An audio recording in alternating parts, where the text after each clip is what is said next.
Hi, everybody. All right, sorry for the technical difficulties, and thanks for joining me.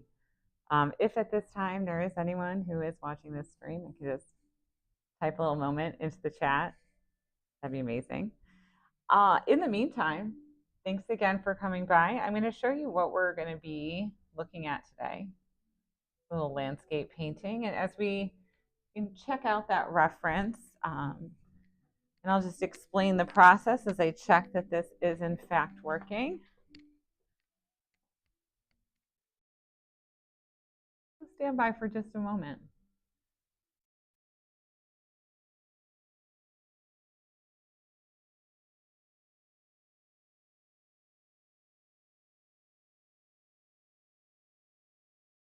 Fabulous. Okay, we are working. All righty.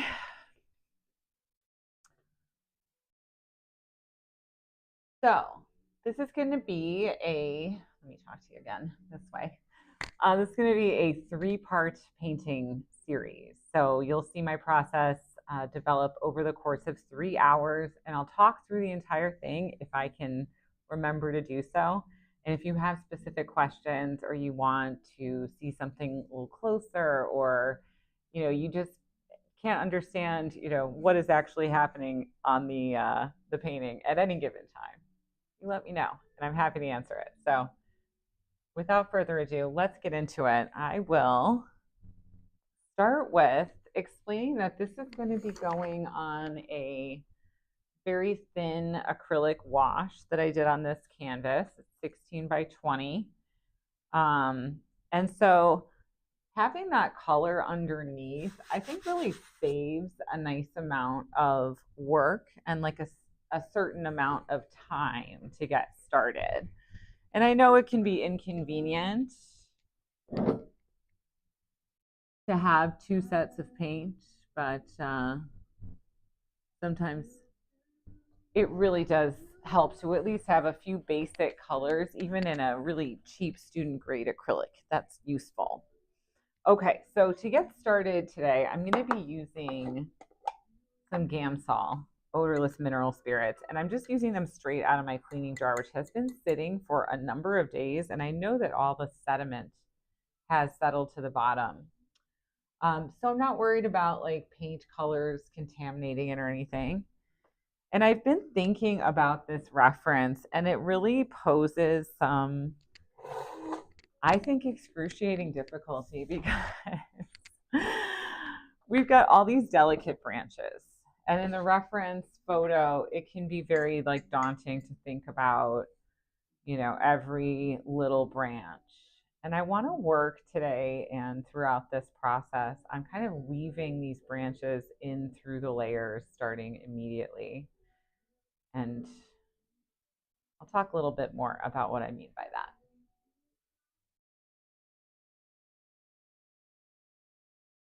All right, so right now I'm mixing just a kind of generic transparent mauve, like a purple color, with my quinacridone magenta, my burnt umber, a little bit of ultramarine blue, which is kind of that violet component.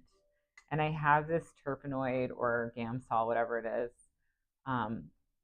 It's pretty fluid. And now I'm going to have the place to put my reference kind of next to the painting and sort of out of the way. Let me see. Everything looks like it's in view and you can see. I'm going to try and think about where this horizon line is going first and foremost. Now, you don't have to be strictly confined to what the reference gives us. I can truncate the bottom part a little bit. I don't want this horizon line to go like directly dead center in the middle. I kind of want like the sun to be like kind of at this level. I'm already just kind of using like a light touch with the brush, just kind of staining the canvas a little bit. It's nothing very permanent or heavy or definite. You just want to keep very light, loose, general.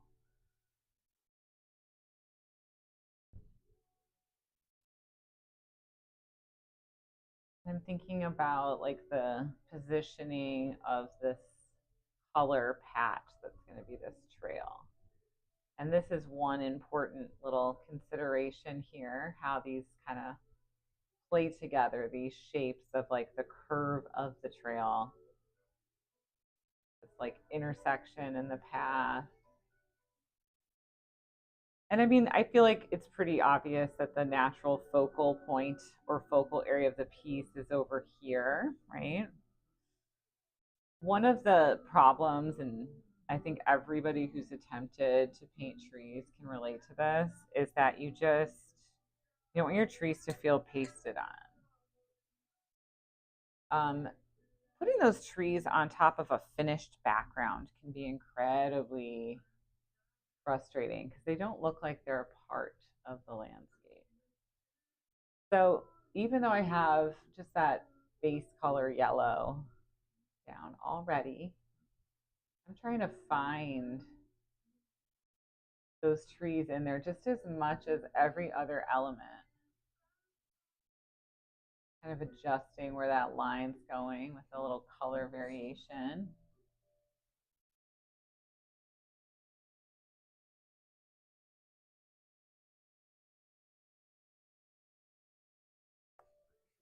Let me step away for just one quick second.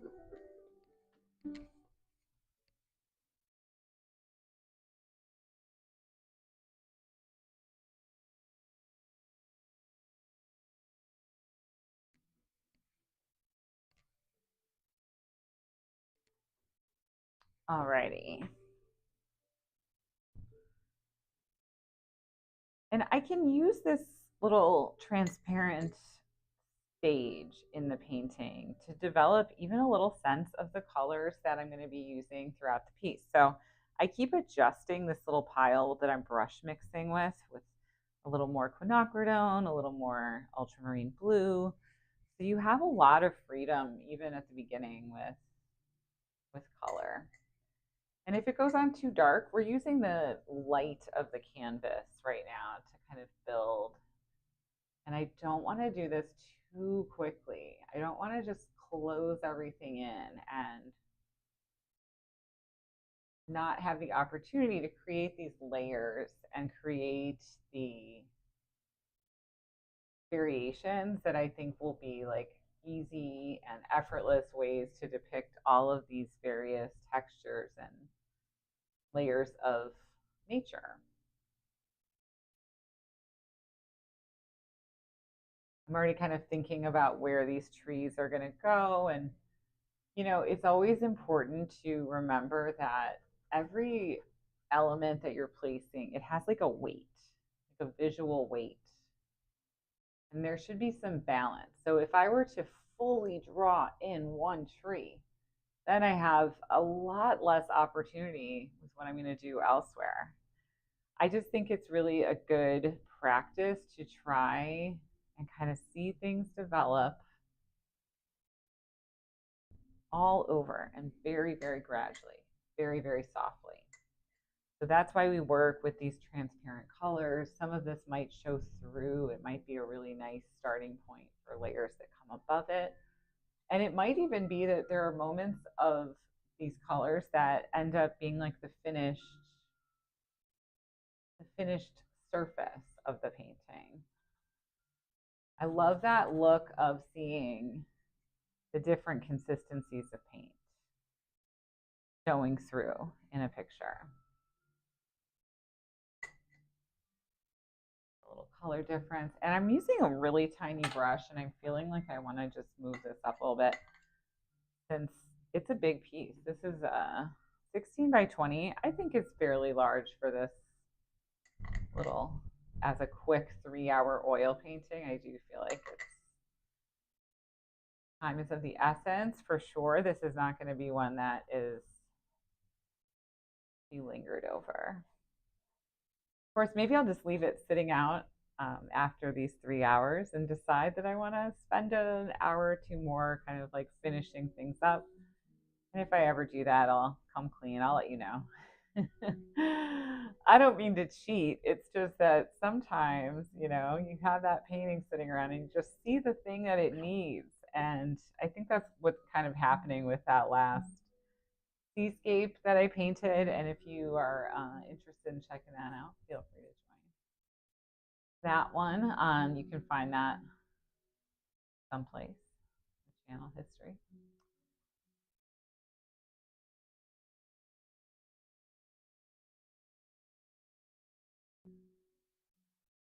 So it feels pretty obvious to me to like start at the bottom of trees, but I don't want to just do that. I want to think about like the directional qualities that are of the most importance and where those need to occur. So that made me feel like the base of that tree that I had placed was just a little too close together. And yeah, I think it was. So let's take out, I want to do this underpainting in a pretty delicate way if I can. And I know that looks maybe sounds a little bit counterintuitive because you see I'm doing this very loosely and quickly. But at the same time, I'm not putting down any heavy paint and I'm really leaving myself that opportunity to build that surface up slowly. Subtle, subtle value shifts at first. Because I want to be more concerned with like the sense of space and the overall pattern rather than like lines and perfect placement. The impression of these trees and where they are occupying space within the composition. That's the important second part of that sentence. It's not about where they are in the reference, really. It's more about like where they are in the composition. So that is why I really think that starting with this very light approach is such a great way to go. It just allows you to see and to check and to still make adjustments and change up anything that you want to emphasize, that you want to replace or add. There's so many things you can do once you can kind of see what the issues are. You can't really see what the issues are if you're going in and like putting every tree in with at a snail's pace and kind of just really being super careful about where every single thing goes based on the reference. And like I said, I want to experiment with and develop more of a coherent way of like putting these branches into the space as opposed to like on top of the sky. Oh, painters, if you've done a painting of trees, you probably know just what I'm talking about. But it can just feel like elements like trees are painted on, and that we also have the difficulty of all of the feeling of these very detailed branches. Small details. And I think the tendency is to want to depict all of them with strong, thin, dark lines. And then things become very spiderweb like and they kind of flatten out and they don't look very believable. And the lines inevitably feel like they're a little bit like sloppy or something. They're never quite as like neat and clean as the photograph. And they're somewhat disappointing universally. Now, I say this for myself, for students I've seen working in this subject matter. We've all experienced this problem. And so, one of the things that I have thought about lately is to really just weave in these elements from very early moments of the painting. So, even though I see these branches as like you can see them as individual little marks. When I look at the photograph, there's no denying I see little tiny, what looks to be black or really dark charcoal gray, very strong marks are present. And what I'm suggesting is that we're going to edit this photograph a little bit. We're going to make these marks that are distant and farther away, we're going to make them much closer to the background color, that sky color. And so we're going to kind of utilize the reference. We're going to look at the reference. We're going to express what we can about what the reference is showing us. But we're also going to use our abilities to, use color and value to create depth. And we'll just kind of inform the painting with that as well, because we don't want to copy a photograph necessarily. I feel like that's where we run into problems, especially with trees. This is such a classic subject matter that, like I said, I've seen it a lot and I've had it happen to me as well. And who knows? I hope for success, of course, but stay tuned. It's so exciting. All right. So I'm just adjusting the color just a little here, a little there as I go. I love the underpainting color. I sat and thought about what color to do for a few minutes, and I was thinking about like a light cool blue and then going over that with orange, but that absolutely would be not as fun, not as good as this. You just see the light and you feel like the sense of space almost immediately when I put this like very neutral color through. And I am going to be going back many times with sky color and breaking this up. But what I'm doing even now, I hope will be of use as I build these layers up. I really hope that these little marks and scribbly paint things that are actually as fun to make as they look like they would be. They're so fun to make. Just scribble on a canvas with transparent paint. No one's going to get in trouble for it. Just go ahead and do it. It's great. All right, so we are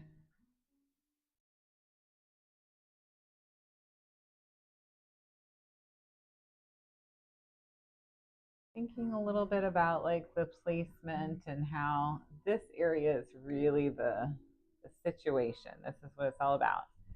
And I kind of know that it's an overwhelming amount of things, but if I sort of organize them into like little groups and then I sort of number the little groups, right? There's like this big tree that's just its own thing, and then there's this guy to the side, and then this little group is kind of all one thing, and then maybe there's like something distant back there.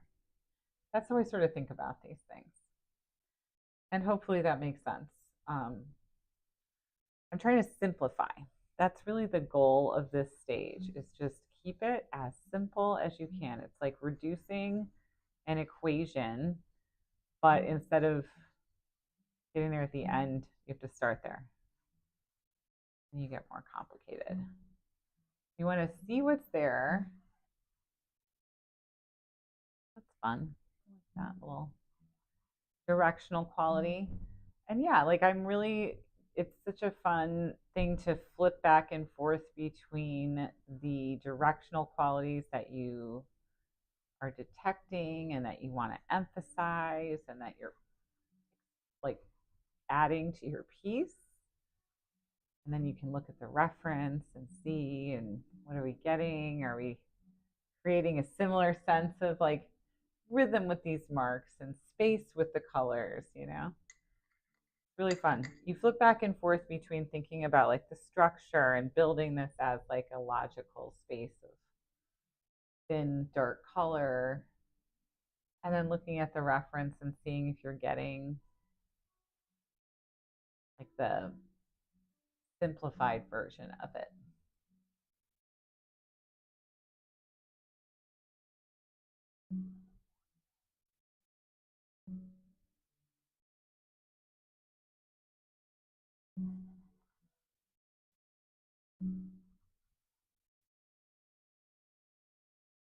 I mean, I think this expresses the sense of these trees more than if I were to go in with like a little brush. And doubtless at some point, I'm going to go in with details and marks and sharpen these up to a point where it's like they stop looking this good. So put a pin in this moment because the trees look better thin and loose with like soft edges and marks. And that is something to note. That is definitely something to note. Now let's go back and refine a little bit of the shape of this trail.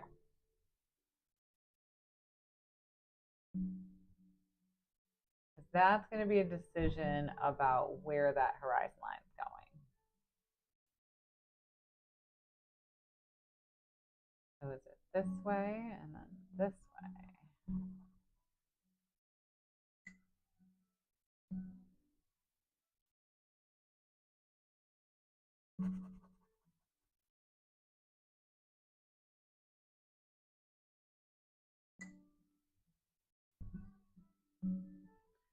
So all of these little directional changes, all these curves, any difficulty that you're ever having with a curve, just like switch gears and think of it as a straight line.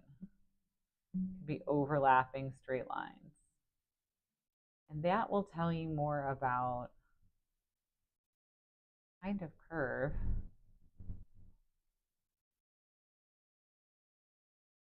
and the placement of like where these directional changes occur. That's really what the curve is made of. Okay.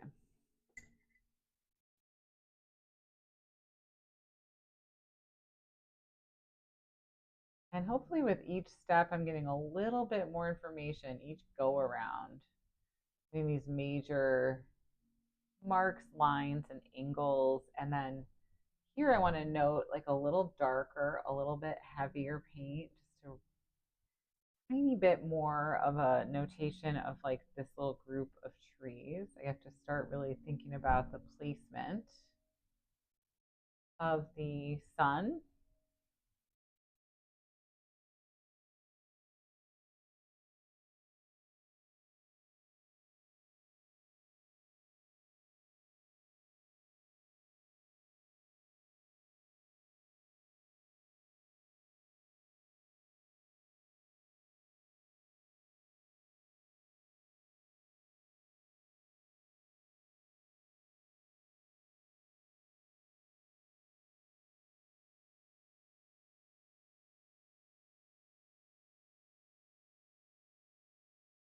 I'm really trying to direct the eye in and down this way, and then frame off like a little bit of an area that we're gonna use to put this very bright shape in.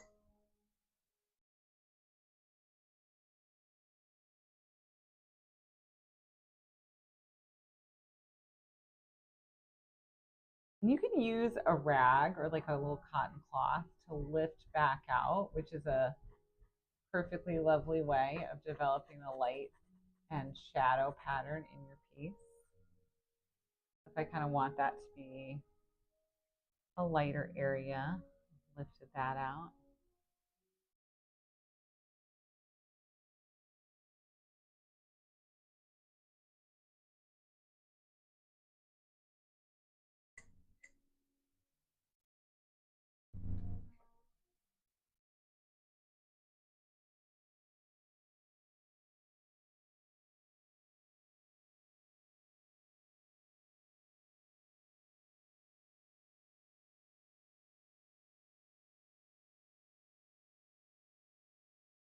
I'm just kind of building up a little dark around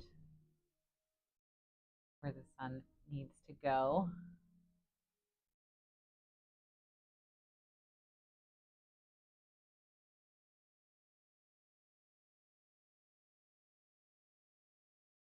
I think the idea of like very almost like transparent trees, right? That are like that glow is shooting past and almost destroying the edges of the tree. I think that's something that I will try and capture with, I want to use a lot of colors that are going to be keeping these marks attached more to that distant background layer.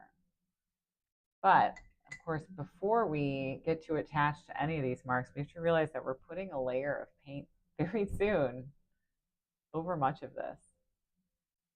So I'm really planning on layering, and really each layer is going to just reveal kind of less and less from the previous layers, but something will still show through. So I'm placing these trees, and then I'm going to come in with like very light sky color and paint between them today. And then I'll let that dry over the week, and we'll come back and we'll paint the trees again. But some of this will be woven in. Okay, so this is the plan for the 3-session painting. And the plan is such because I think this is an effective way to get your trees to not feel like they're pasted on top. And we're going to try this out in real time and just see how this goes.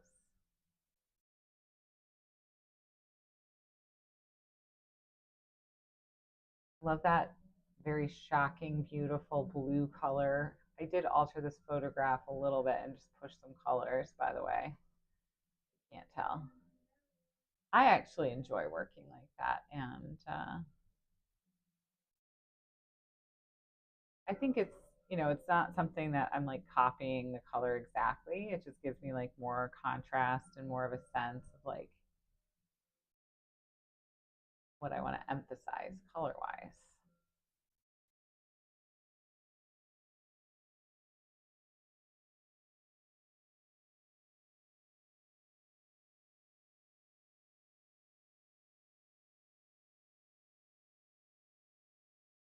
They're really beautiful. Like the value of it is dark, but the color is such a saturated blue in the reference. I think it's very beautiful. All right, so we have a visual on this. I'm just gonna step back, check everything out from a distance for just a second. We'll just see what it does.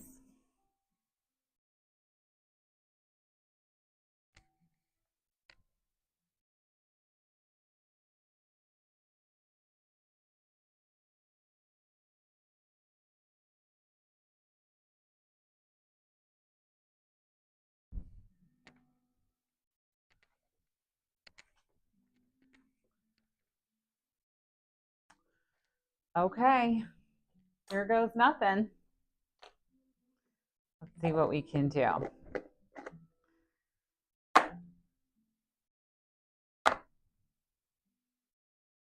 Palette knife time. And I don't mean painting with one, I mean mixing with one. Let me grab that. Might be a little premature, but I do plan on getting a little bit thick with some of this paint and getting some palette knife texture on at least. At least that's the plan at this time.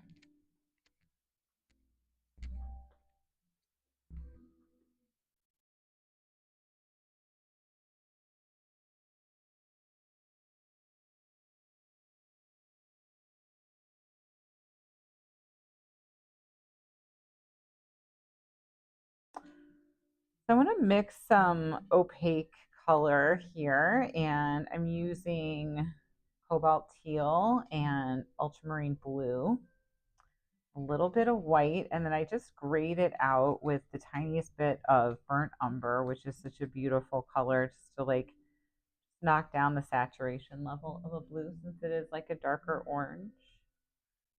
Here that is now.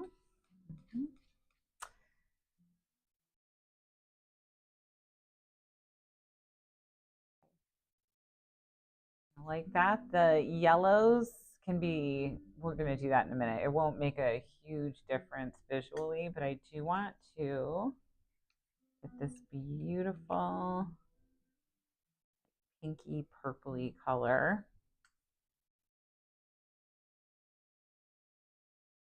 on the path.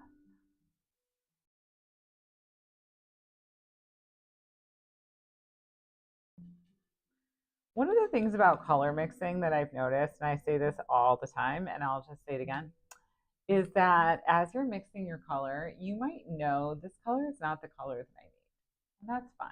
We can all have a moment where it's not there yet. And of course, there's going to be lots of moments. But the problem is when you don't hold it up to your reference. So we all must pulled our colors up to the reference just to see what's going on there. How close is it?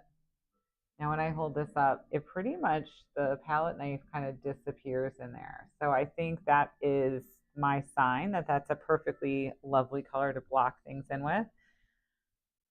But I tend to steer this ship a little bit desaturated just at first in this first layer. So it was like a perfect match. The palette knife disappeared, really loved the color.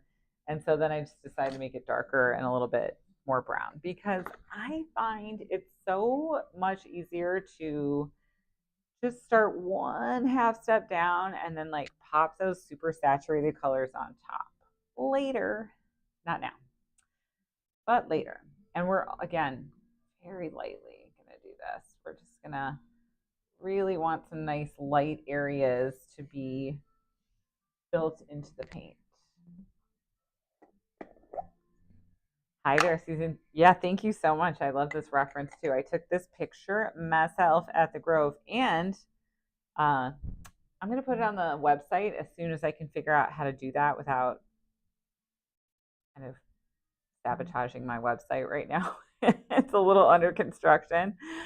I'm going to see if I can attach it to this YouTube post or video or whatever. Maybe I can, and if not, I will definitely make it available very soon. Wow, that is purple. And I kind of like it. It's a very strong color, and that's the desaturated version. I could go more. I could go more desaturated. Let's put a little bit of yellow ochre, burnt sienna together. And then we'll add some of that purple in the middle. I just don't want to like crank the volume up to 10 on the saturation level this early in the painting. I think it's much better if I see the difference of those colors. I think it's maybe in person more, but I think it's much better if we leave ourselves a little bit of room.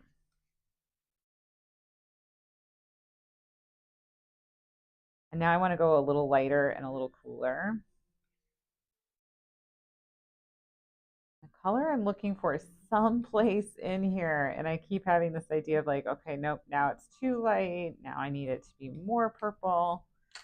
Absolutely love that color. I hope that translates to that color works really well because it's a really beautiful color. Oh, I love it. Yeah. Like a little bit lighter. A little bit more blue.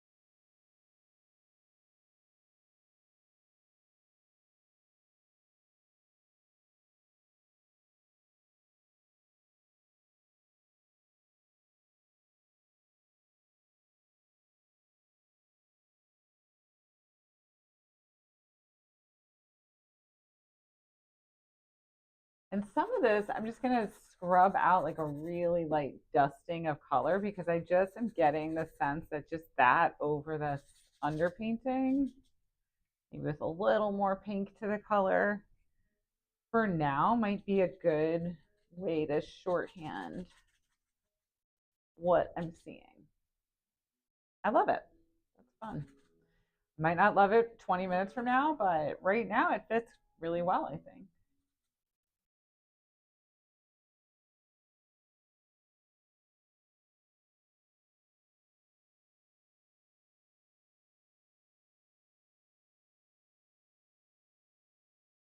So just with my paintbrush held way at the back, way at the back of the paintbrush, I'm just kind of flipping the paintbrush back and forth at just the right distance from the canvas.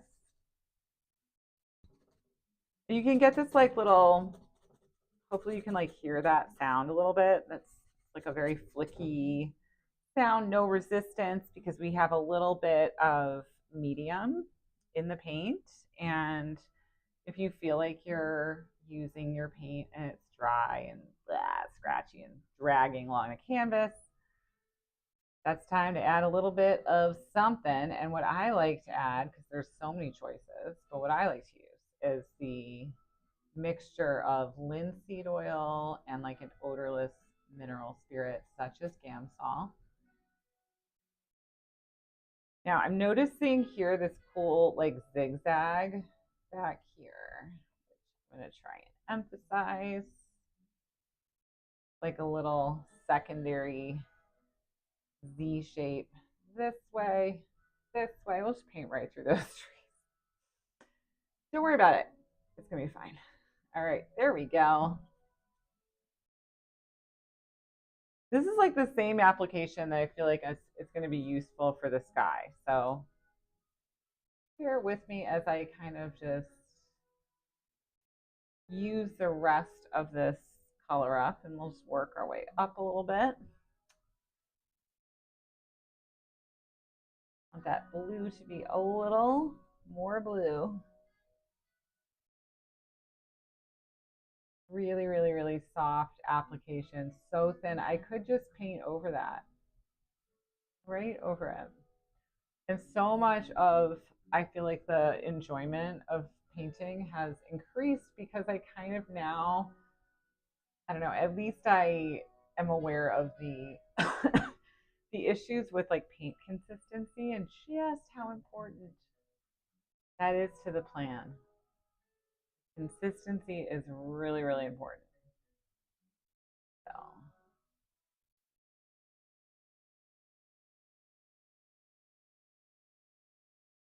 break that up a little bit, bring some darker, darker, darker, and we're just gonna, oops, that was not as dark as I wanted. All right, we're just gonna bring these trees back just a teensy tiny bit darker, right on those edges. We have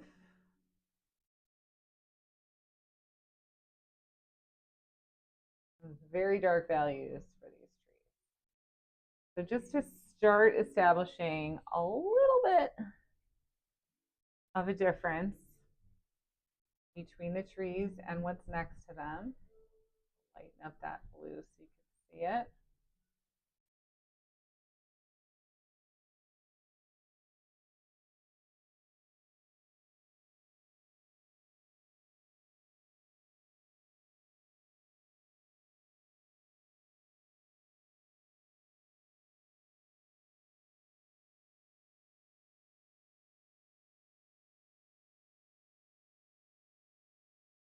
Okay.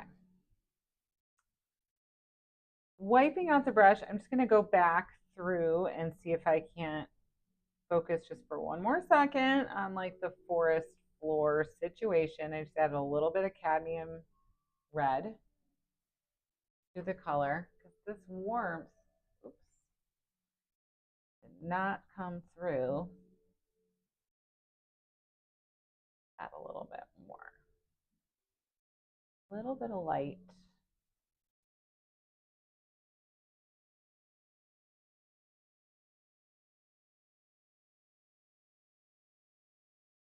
I don't feel a resounding yes about that color. I want to go stronger, a little bit more pink, and a touch more fluidity to the paint. And so I will add just a little bit of medium out here on the side of my palette. I just want it like a little more pink. And I'm kind of just, see how I'm painting like almost like right through these trees? Because some kind of mark system has to be established. Otherwise, these trees are not going to feel like they're, oops, I always shake the camera. These trees are not going to feel like they're like part of the environment and disappearing back into space. It's my hope that throwing these super light marks directly over through without really thinking about the outlines of the trees, I'm kind of building more of like the overall environment, I hope. It is a weird way of thinking. I understand. Not that comfortable either, because you're kind of painting through objects that like part of your brain is like, no, no, don't paint over that. So it's a real experiment in trusting the process. I guess we all have to do.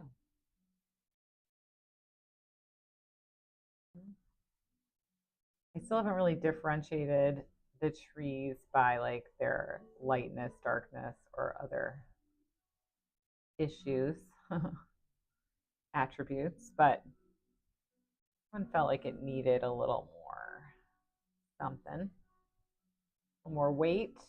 Let's get that started. I mean, I think that's kind of cool. I like this blue the most. This is my favorite part of the painting. So let's see if we can capitalize on that before I move on.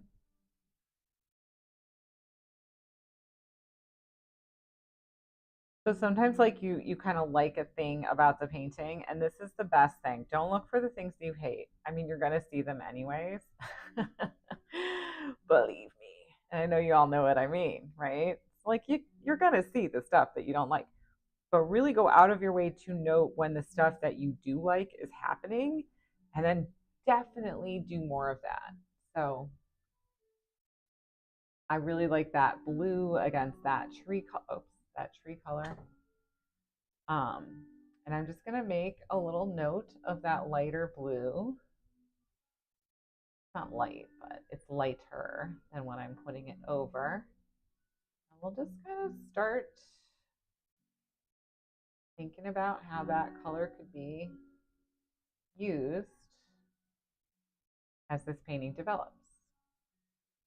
Is it totally solid through these trees, or is it kind of more dotted through?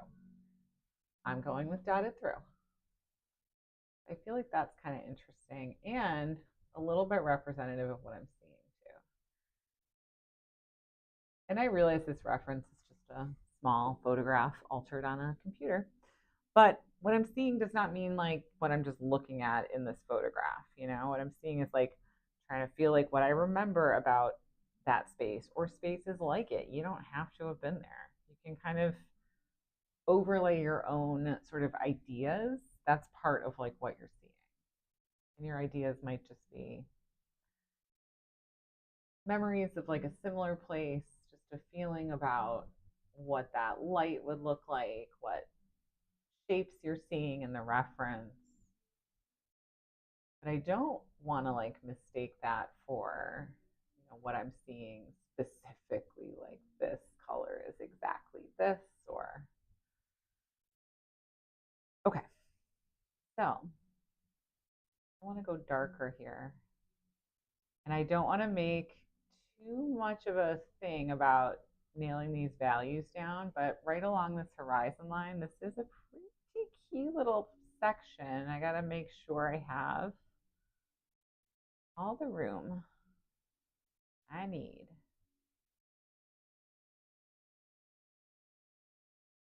Don't know if I do. Okay, we'll see.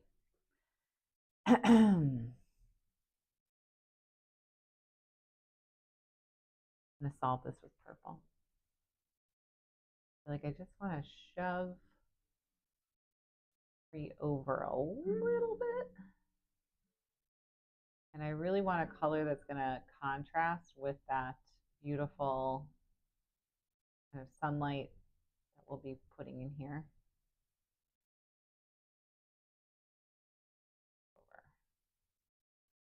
Just a touch. So this is the time when we can shift and move your items, your parts of the image that you feel like seeing them. You're like, okay, now I want more space here. I want this tree just like a quarter inch over to the right. And I'll get it. There is no question. Mine for the taken. All right. So because we're also in a 3 session picture, and I understand this might not look great for a moment, but I'll show you my ideal way to correct that and to remove the paint. is to actually scrub that wet paint off with a brush that you've dried off a bit.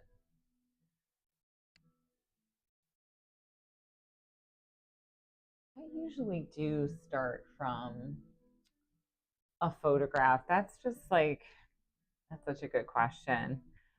In the past, I have done paintings completely out of my head and I had some fun with it, but I just think, like, process wise and results wise, I like to start with something to go on. Doesn't necessarily turn out like that thing, and I feel like half the fun is kind of like overlaying my own ideas of it, using bouncing ideas off of like what's really there. But I know that every artist is very different. Like, this is such an issue that is like a spectrum, you know?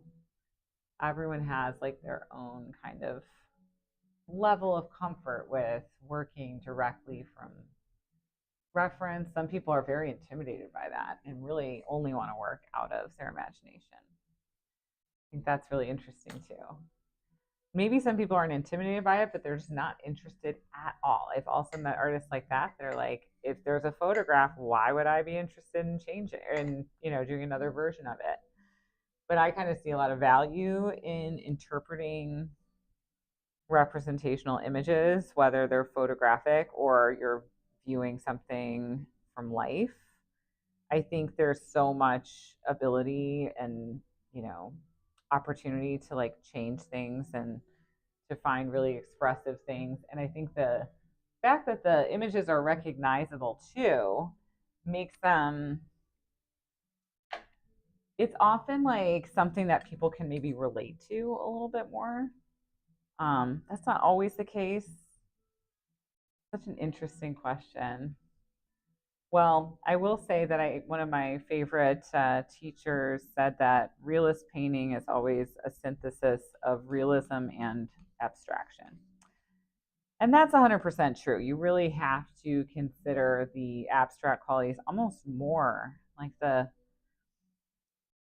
subject matter that we're looking at is almost like unimportant, or it's just like the veil that the abstract painting is wearing. It's like, I don't know. But people look at it for longer because they recognize it's a forest, but it's actually a big band of color and lots of little, marks. So this can all just mean really the same thing. Realism is very abstract. All right, so moving into the sky, I know I need to put down just a little thin color. I want to get this consistency really, really nice. Feeling good. I'll put a little more oil on the palette.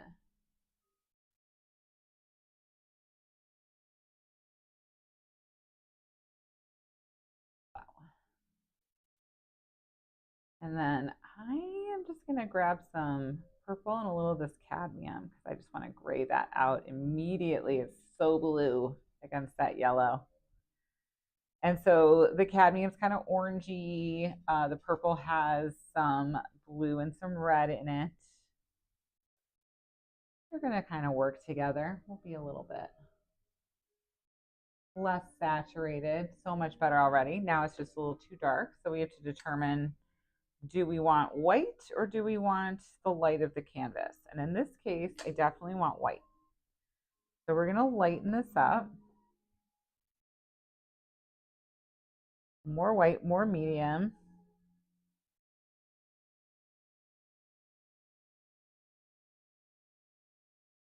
That could be better. I'm holding it up towards the reference, like much closer a match. And I should have held that color up, and guess what? I didn't. And again, this is always like, the things I notice students doing at the studio are things that like I do myself all the time. It's just a lot easier when I'm being paid to stand and watch someone else and make sure, I see what they're doing, right? But we all have these habits and it's so universal.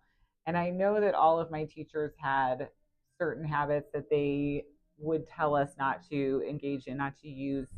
Don't do this with your palette, don't mix like that. And, looking back, I think they all probably had the same issues that, what they would run into and problems that they would face in their paintings. They were just very good at navigating those problems because they've experienced so much experience. And I think that is a huge part of the thing that frustrates new painters, just not knowing the process. Talked about this before in other videos. I think just, starting out, the most important advice I think people should have to do a lot of pictures so that you can get a sense of the process and not really be overwhelmed by it, because it does go through so many twists and turns. A lot of times people become very frustrated, sort of not knowing where it's going.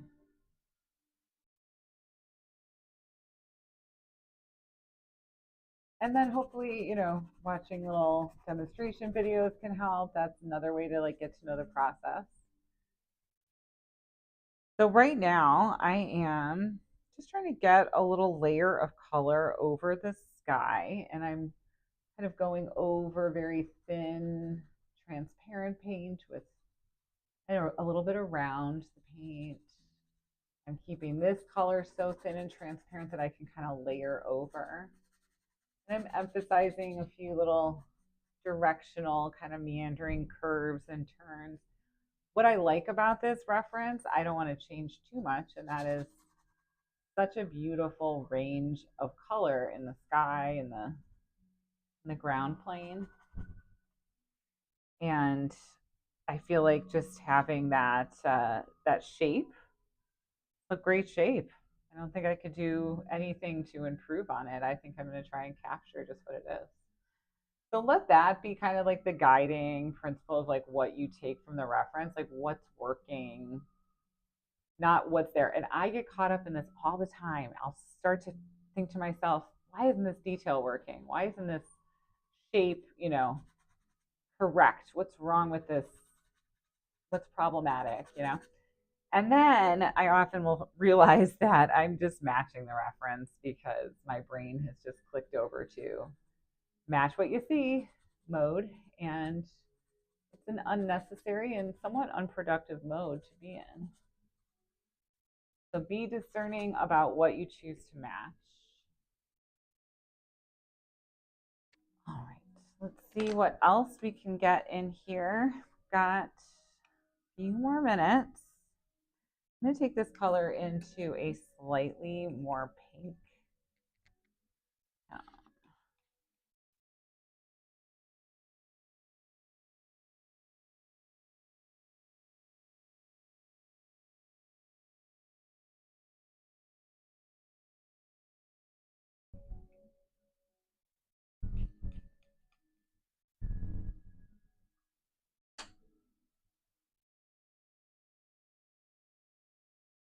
And essentially, this is kind of, maybe not as much ground as I want to cover yet, but like I said, maybe in a couple more minutes, I'll have some more covered. But this is sort of where I was thinking this would go, with just some like little textures, marks that we could eventually change into trees.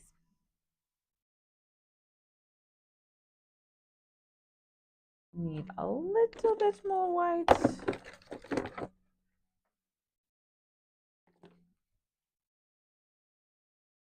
Mm-hmm.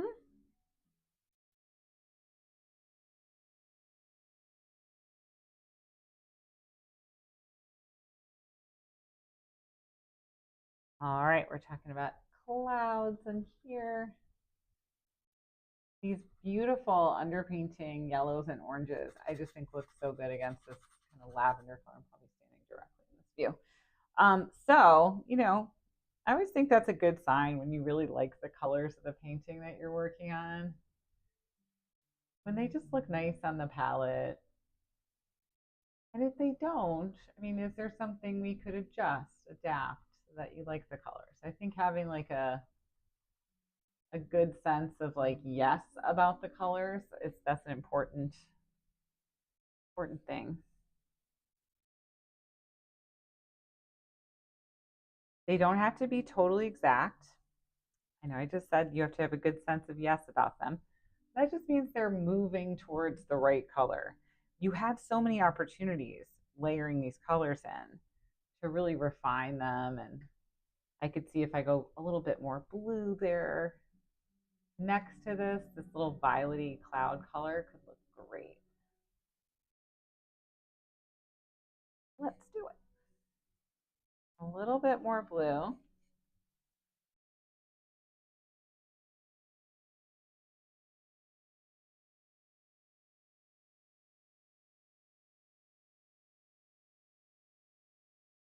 This upper corner, I think compositionally too, is like a very nice addition. And I'm trying to move my brush in such a way that I'm not like creating lines, hard edged, definite, like this is where the branch is, you know? We want to stay away from that as long as possible. I just think that's a pretty good rule of thumb for painting in general is to keep it as open-ended as the time period of your painting session will allow. So I can't do this, you know, at 2 hours and 45 minutes into the painting, but I can do this now at an hour into the painting. So we'll make that decision for sure, but like not now. Okay. And we have two more, well, maybe three more areas to do. I'm going to do the path because out of convenience, I feel like this is more or less the right color. And I just want to kind of see it visually. It doesn't have to be perfect. We're just kind of doing this first layer. We still have lots of time to adjust.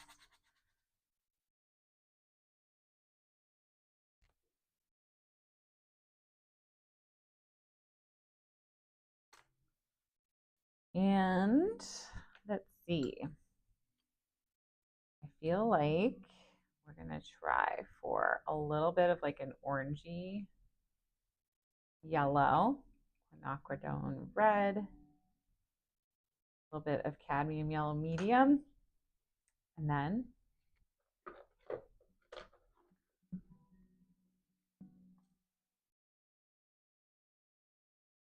little oil.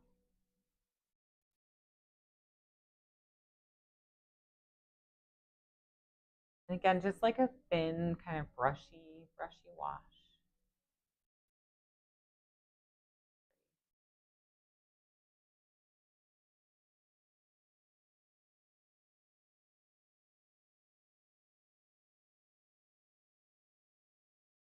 A little variation. I could see more yellow maybe coming in this way.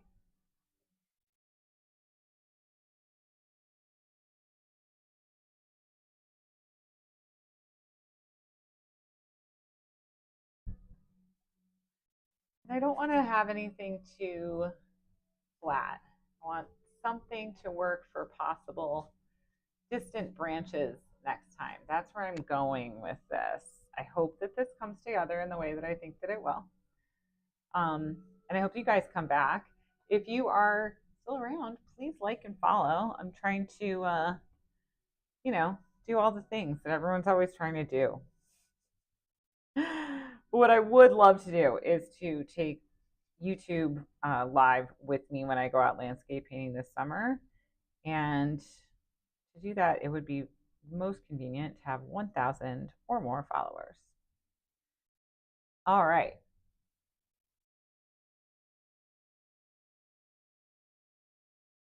Let's see. And just to finish this up a little bit, I'm just trying to cool down this yellow up here and get a little bit of softness.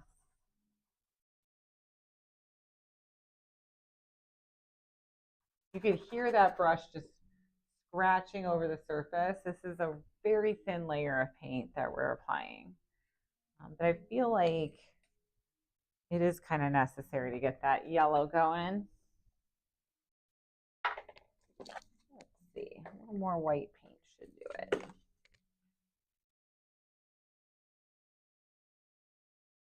I want to be prepared for this next session on the piece, and I don't want to have an unpainted, entirely unpainted area. So I'm going to grab one more brush, and this will be my last little move on this picture today, I believe. Take that brush.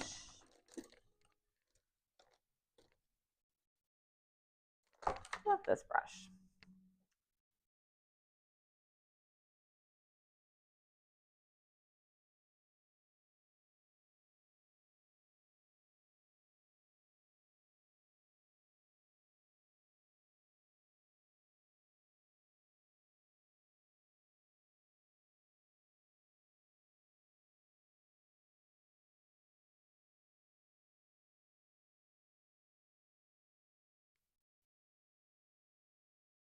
Hi, Jackie. Thanks for watching, you guys. This is so fun. All right, I promise I will wrap this up immediately. Immediately. It's going to be wrapped up.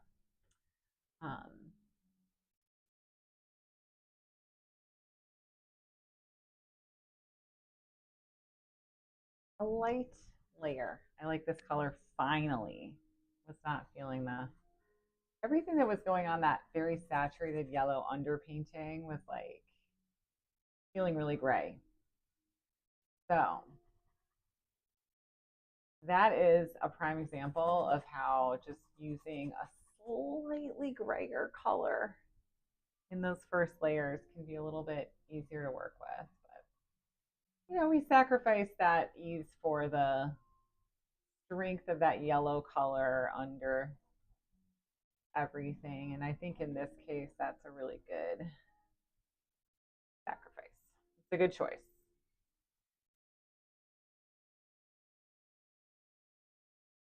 And directional qualities here too, I'm kind of noticing like coming from like higher up in the middle, and then it comes down a little bit to like a dip kind of here. And then there's trees. And so even just noticing these little qualities, they can indicate like some trees in the distance, just starting to like kind of maybe become visible.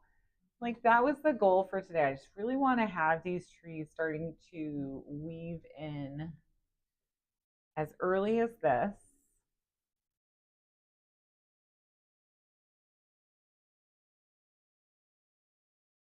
Wow, working only 1 hour in a painting is, whew, I just want to keep going.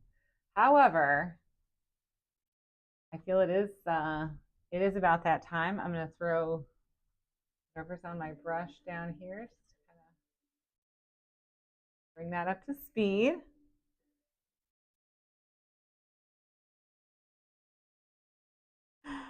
You guys can see how difficult this is for me. You're all here for it, right? Yeah, I am going to end very soon. But I just want a little tiny preview, just a little preview. And actually, maybe not such a bad idea to just get a few tiny softer edges into this now freshly painted area, right? I mean, just establishing the teensiest feeling of like maybe there's something distant back here, I think is good.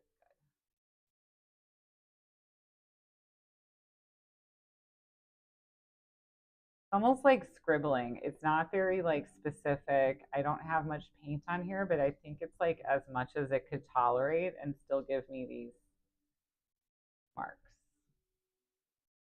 Because you know, if you get too much paint on here, there's no way to, going to feel like the mark just is a totally different kind of entity.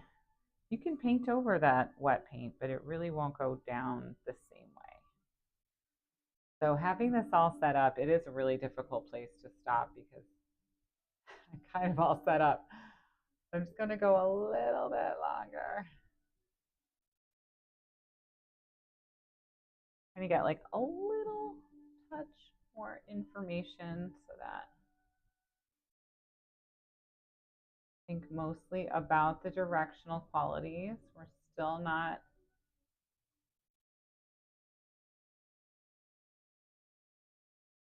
settling as much as we can on like a drawing situation. I just want to kind of build in a few little marks. Oh, and then maybe I'll show you a fun little technique that I sometimes do when I have too many little marks. So let's make too many.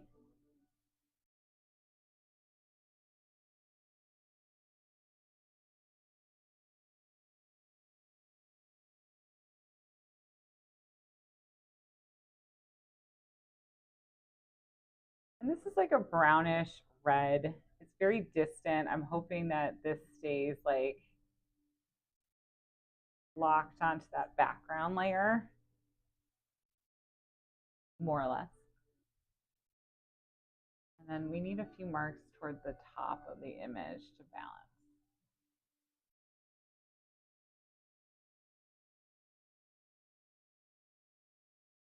Dark in there.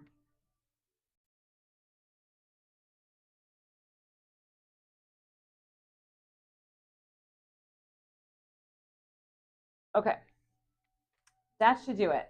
At least that's established for today.